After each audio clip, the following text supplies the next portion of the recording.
మా అమ్మాయి అని కాదు కానండి, మా ఇంటి మహాలక్ష్మి అండి మా అమ్మాయి. నాకెందుకు తెలియదు సుబ్బారావు గారు.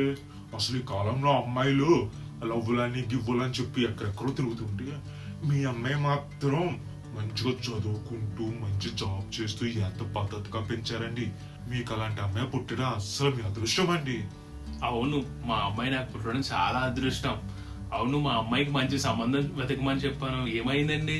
దానికోసమే కదండి వచ్చాను. అస్సలు లేట్ అయినా సరే మంచి సంబంధం తెచ్చానండి.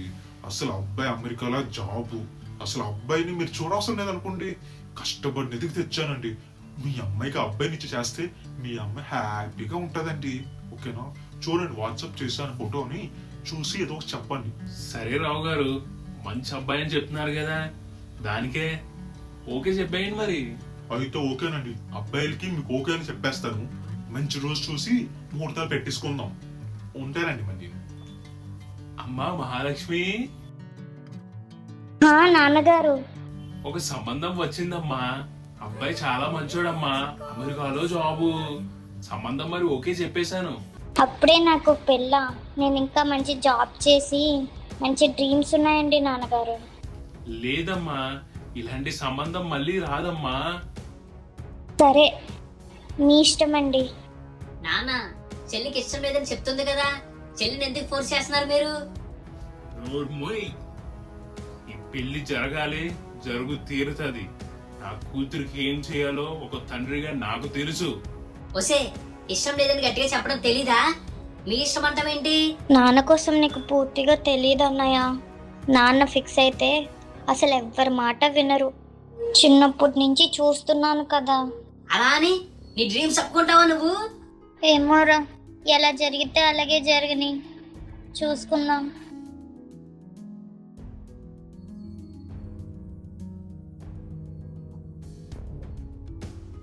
హలో, ఒరే ఎక్కడ్రా?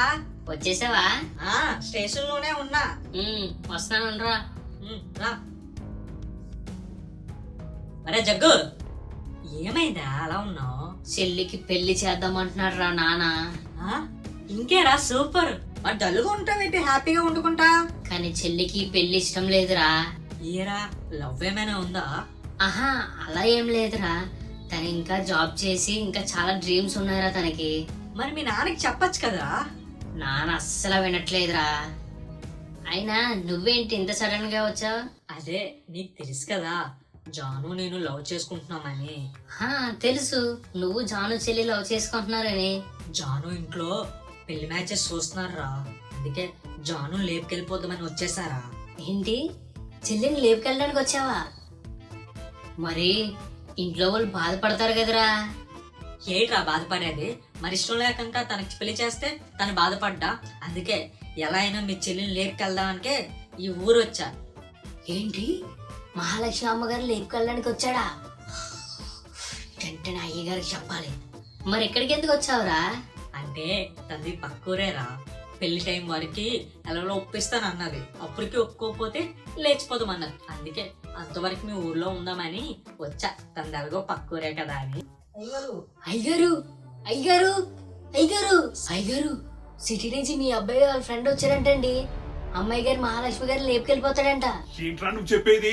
అవునా అయ్యగారు, నేను నా చెవులతో విన్నాను. అమ్మాయి గారిని మీ అబ్బాయి వాళ్ళ ఫ్రెండ్ లేపుని వెళ్ళిపోతాడంట. వీడు ఇలా ప్లాన్ చేసాడా? రాని లేపుకెళ్తాడో పైకి పోతాడో చూస్తా. అండ్ అస్సలు వదలగట అయ్యగారు, కోతి ముఖం గడిలా ఉన్నాడు.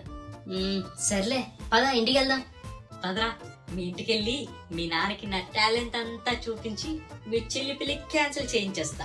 అప్పుడు పాపం మీ చెల్లి గారు హ్యాపీగా ఉంటది.